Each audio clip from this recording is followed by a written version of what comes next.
नमस्कार बच्चों, Kaushik online classes channel पर आपका स्वागत है। ये हमारा संस्कृत विषय का कक्षा 9 एवं 10 की व्याकरण विधि पुस्तक का हमारा 5वां अध्याय है, धातु रूप सामान्य परिचय। इससे पहले हम शब्द रूप पढ़ चुके हैं पार्ट 4 के अंदर। हमारे पहले चारों पार्ट की वीडियोज़ हमने बना दी है, जिस बच्चे ने देखने हो प्लेलिस्ट में जाकर देख सकता है। तो आज हम धातु रूप के बारे में पढ़ेंगे। जिस शब्द द्वारा धातु रूप, देखो सबसे पहले आप ये समझ लें कि हम धातु रूप क्या है। जिस शब्द द्वारा किसी कार्य के करने या होने का बोध हो उसे हम क्या कहते हैं? क्रिया। ये हमारा हिंदी में डेफिनेशन हम पढ़ते हैं, क्रिया किसको कहते हैं? जिसमें किसी कार्य के करने या होने का बोध हो वो क्या होता है? हमारा क्रिया। जैसे पढ़ना क्रिया है, सोना, गाना, नाचना, खेलना, कूदना, ये सब क्या हैं? क्रियाएं हैं। और क्रियापद के मूल रूप को धातु कहा जाता है, यानी कि जो क्रिया है वही संस्कृत में उसको क्या बोलते हैं? हम धातु कहा जाता है। जैसे उदाहरणार्थ राम है पुस्तकम पठती, राम पुस्तक पढ़ता है। उस वाक्य में राम करता है और उसके द्वारा पुस्तक पढ़ी जाती है, वह यहाँ पठ धातु के द्वारा क्या है? पढ़ना क्रिया है। तो पढ़ना यहाँ जैसे राम पुस्तकम पढ़ती, राम पुस्तक पढ़ता है तो वहाँ पढ़ना क्या है? क्रिया है। और पढ़ती क्या होगा संस्कृत में? धातु। तो यहाँ पर जिसमें पढ़ती रूप बनता है। संस्कृत साहित्य में विभिन्न अर्थों को बताने के लिए अनेक धातुएं हैं, और हमारे जो टोटल धातुएं हैं उनका विभाजन जो है वो 10 गण के अंदर किया गया है। वैसे आप सिर्फ इतना ही याद कर लें कि धातुओं में 10 गण होते हैं, क्योंकि आपसे इनके नाम नहीं पूछे जाएंगे। सिर्फ अपनी जानकारी के लिए, इसको समझने के लिए एक बार ध्यान रख लें कि भवादिगण, अदादिगण, जोहोत्यादि, देखो यहाँ से शुरू से कर रहा हूँ, भवादिगण, अदादिगण, जोहोत्यादिगण, दिवादिगण, सवादिगण, रुदादिगण, तुदादिगण, तनादिगण, क्रयादिगण या चुरादिगण। तो ये टोटल जो है वो 10 गण होते हैं, और इन्हीं में हमारा जो धातुओं का विभाजन होता है। तो ये 10 गण हैं, एक बार इनको देख लें और अपने दिमाग में याद कर लें इनको अच्छे से। गणों के नामकरण के आधार पर उस गण में आने वाली प्रथम धातु है। जैसे भवादिगण का आधार, उसमें सर्वप्रथम आने वाली भू धातु है। जैसे आपसे कोई पूछ लेता है कि भाई भू धातु किस गण के अंदर आती है, सबसे पहला क्वेश्चन है कि धातुओं में कितने गण होते हैं?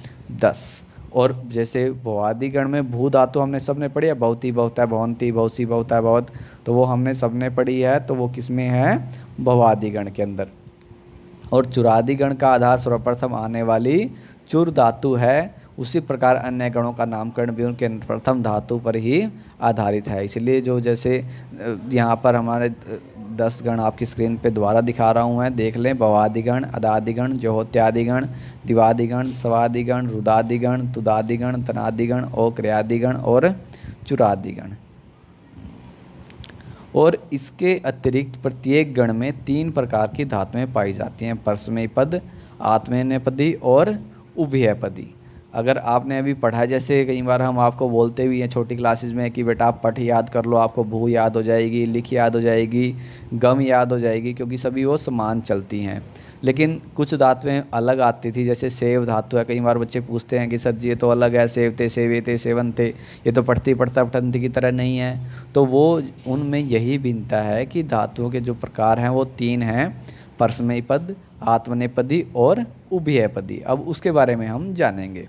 परस्मैपद धातुओं के वर्तमान काल में क्या होता है? ती तह अंति, पठती पठता पठंती रूप पाया जाता है। और आत्मनेपद में क्या होता है? तय ईते अंते, सेवते सेवेते सेवंते। ये देखो ये भिन्नता है यहाँ पर।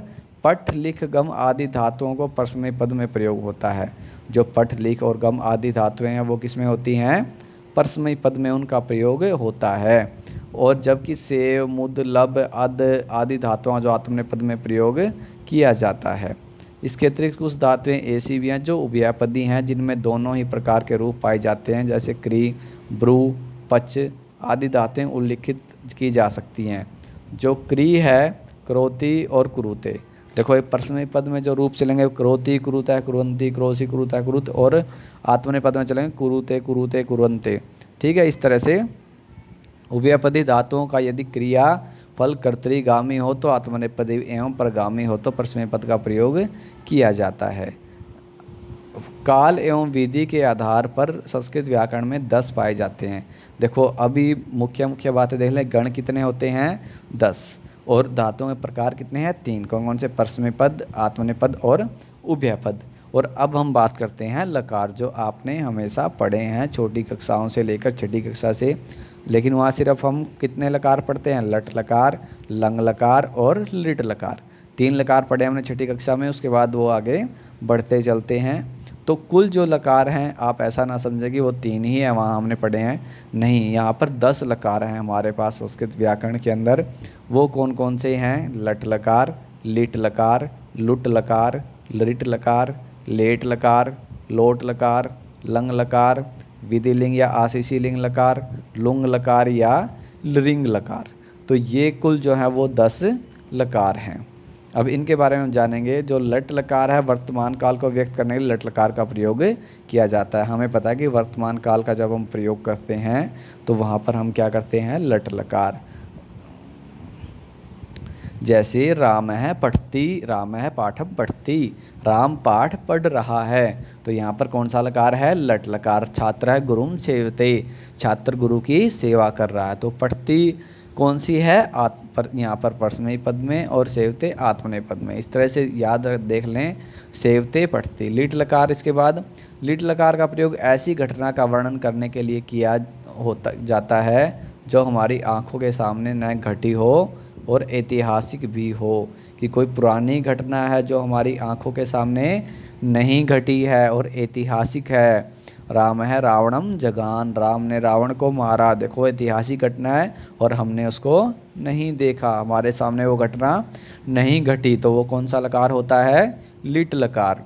उसके बाद होता है लुट लकार। लुट लकार क्या होता है? भविष्य काल की क्रिया को व्यक्त करने के लिए लुट लकार का प्रयोग किया जाता है, किंतु यह काल अद्यतन आज का नहीं होना चाहिए, यानी कि ये आज का नहीं होना चाहिए, यानी कि अगले दिन से होना चाहिए। जैसे हम लरिट लकार का प्रयोग करते थे, उसमें हम ये था कि राम पुस्तक पढ़ेगा, यानी कि वो बाद में अभी भी 10 मिनट बाद पढ़ सकता है। लेकिन इसमें लुट लकार में क्या होगा कि वो आज का नहीं होना चाहिए। लुट लकार के अंदर स्वह प्रधानमंत्री रूस देशम गंता, की जो कल, स्वह क्या होता है? स्वह क्या होता है? आने वाला कल। स्वह क्या होता है? जैसे हमने पढ़ा है, अध्यय क्या होता है? आज। स्वह क्या होता है? आने वाला कल। और हय क्या होता है? बीता हुआ कल। तो स्वह रूस प्रधानमंत्री रूस देशम गंता, की जो कल है, यानी कि आने वाला कल, यानी कि हम इंग्लिश में क्या बोलते हैं? टुमारो, प्रधानमंत्री रूस देशम गंता।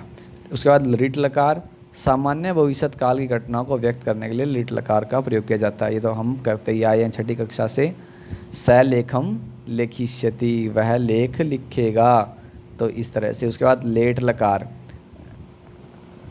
लेट लकार अनेक कालों और उनके मनोभावों को प्रकट करने वाली इस लकार का प्रयोग वेद में ही किया जाता है, लौकिक संस्कृत में इसका अभाव है। जो लेट लकार है, इसका प्रयोग सिर्फ कहाँ पर होता है? लेट लकार का प्रयोग होता है वैदिक संस्कृत के अंदर। हमारी संस्कृत 2 हैं, कौन कौन सी? लौकिक और वैदिक। तो यह इसका लेट लकार का प्रयोग होता है वैदिक में। उसके बाद लोट लकार, ये भी हम पढ़ते आए हैं, कक्षा 9 में है ये। लोट लकार आज्ञा देने के भाव को प्रकट करने के लिए लोट लकार का प्रयोग किया जाता है। अगर हम किसी को कोई आज्ञा दे रहे हैं, आदेश दे रहे हैं, तो वो वहाँ पर कौन सा होता है? हमारा लोट लकार होता है। सह गृह कार्यम करोतु, कि वह गृह कार्य करे, या तुम गृह कार्य करो। इस तरह से हम आदेश जहाँ पर हो, आज्ञा, तो वहाँ पर हमारा लोट लकार होता है।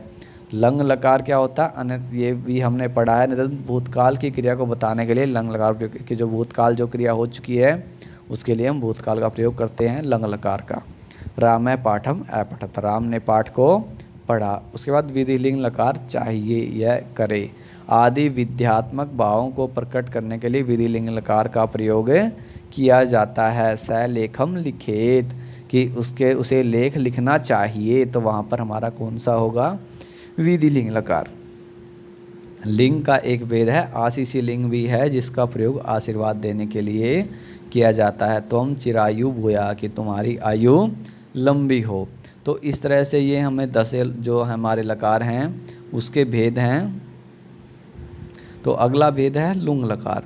सामान्य भूतकाल की क्रिया को व्यक्त करने के लिए लुंग लकार का प्रयोग किया जाता है। पूरा राजा नल अभूत, पहले राजा नल हुए, तो वहाँ पर सामान्य भूतकाल क्रिया को व्यक्त करने के लिए लुंग लकार का प्रयोग किया जाता है।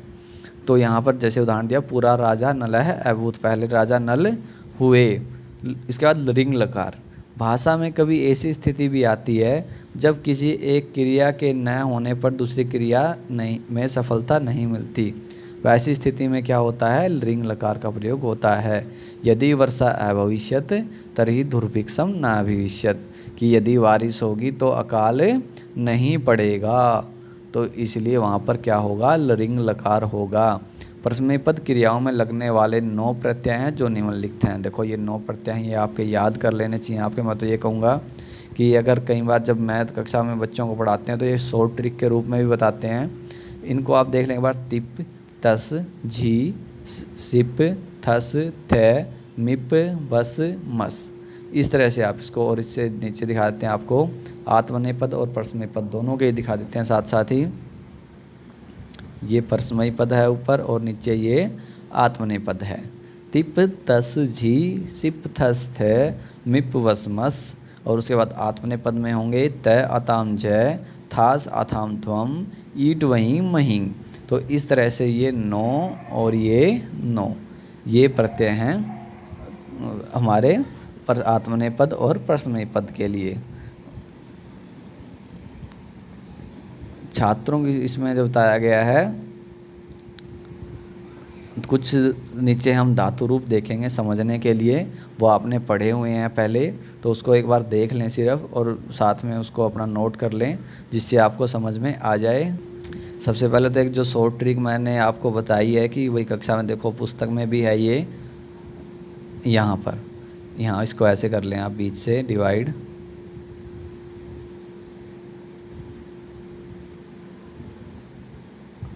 यहाँ से इस तरह से ये कर लें डिवाइड आप इसको।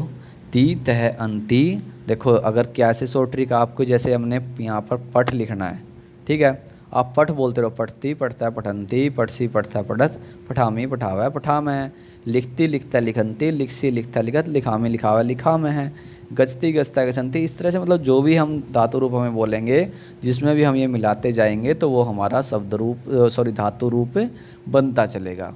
ऐसे ही इधर से है, तो ये पूरा का पूरा याद कर लें, इसको कंठस्थ कर लें। मैं तो ये कहूँगा कि अगर आप कर सकते हैं तो अगर आपको ये याद हो गया तो समझ लो आपको धातु रूप याद हो गई। क्योंकि कहीं ना कहीं एक हमारे साथ हम ट्रिक भी काम करते हैं, तो हम उसको इजीली समझ सकते हैं कि ये परस्मैपद पद है या आत्मनेपद पद है। तो इसमें ये पुल्लिंग, ये जैसे हमें यहाँ कई बार मैं ये बताता हूँ कि यहाँ पर जो समकोण होता है हमारा विसर्ग, ऐसे समकोण, बीच वाले तीनों और एक लास्ट में, इस तरह से, ठीक है, ये समकोण है हमारा यहाँ पर विसर्ग, कि हमें देखते ही पता लग जाता है। कई बार हमारे सामने पेपर में पूछा जाता है कि स पुस्तकम खालिस्तान पठती या पठसी, तो वहाँ पर हम, अगर हमें पता है ऐसे ती तहंती ये चीज़ भी याद है, तो हमें तभी समझ जाएंगे कि हाँ ती जो होता है वो प्रथम पुरुष एक वचन में होता है। और ज़्यादा जिस बच्चे को ये समझना है डिटेल में, तो वो बच्चा क्या कर सकता है, वो बच्चा आप जो संस्कृत कैसे सीखें वो वीडियोस बनाई हुई हैं, कई भाग हैं उसके, वो देखें आप शुरू से, तो उसमें आपको ये पूरा डिटेल से समझ आ जाएगा। और मैं तो ये कहता हूँ हर बच्चा देखे उन वीडियो को, जिससे आपको वाक्य निर्माण करना अच्छे से आ जाए, और ये चीज़ बहुत डिटेल। तो इस तरह से ये लट लकार के बारे में है यहाँ पर, लट लकार, ठीक है, दोनों का है परस्मैपद और आत्मनेपद। उसके बाद देखो आप देखते चलें, लंग लकार, यहाँ पर दोनों का परस्मैपद और आत्मनेपद विभाजन कर लें यहाँ पर, ठीक है, इसको देख लें, आपकी पुस्तक में है, नोट कर लें इसको। यहाँ पर एक्सप्लेन तो मैं समझा चुका हूँ आपको अच्छे से, फिर भी कोई डाउट है किसी बच्चे का तो कमेंट के अंदर लिखे कि हाँ आपको कौन सा पार्ट कहाँ से समझ नहीं आया, तो उसको हम एक्सप्लेन कर देंगे आपको, ठीक है। ऐसे ही लिट लकार है यहाँ पर, ये लिट लकार आपके सामने, फिर लोट लकार, उसके बाद विधिलिंग लकार है।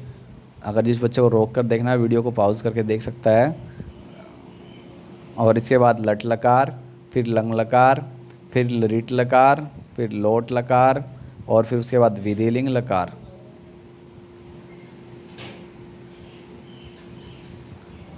ठीक है, ये यहाँ पर हमारा उसके बाद यहाँ अभ्यास में देखें आप, ये अभ्यास है इस पाठ का हमारा कि हमें बाल कहा पुस्तकानी क्या पठ में लट लकार में क्या बनेगा। जैसे हमारा बाल कहा, हमें सबसे पहले क्या समझना होता है कि बाल कहा यानी कि ज़्यादा बच्चे हैं तो हमारी बहुवचन की क्रिया वहाँ पर लगेगी। पढ़ती पढ़ता है, पठंती, बाल कहा पुस्तकानी पठंती।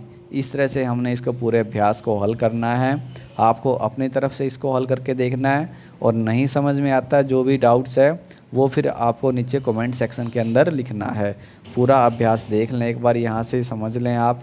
देखो जैसा मैंने बताया था आपको कि यहाँ पर ऐसे प्रश्न पूछे जाते हैं, दो दो का ऑप्शन होता है हमारे सामने, तो हम कई बार उसमें अगर हमें वो टेबल्स अच्छे से याद हैं तो हमें कोई प्रॉब्लम नहीं होगी। तो इस तरह से ये हमारा पाठ जो है 5 अध्याय संपूर्ण होता है। तो सभी बच्चे जो है नए जुड़े हैं आज, वो चैनल को सब्सक्राइब ज़रूर कर लें, वीडियो को लाइक करें और शेयर करें अपने साथ में जो आपके सहपाठी हैं।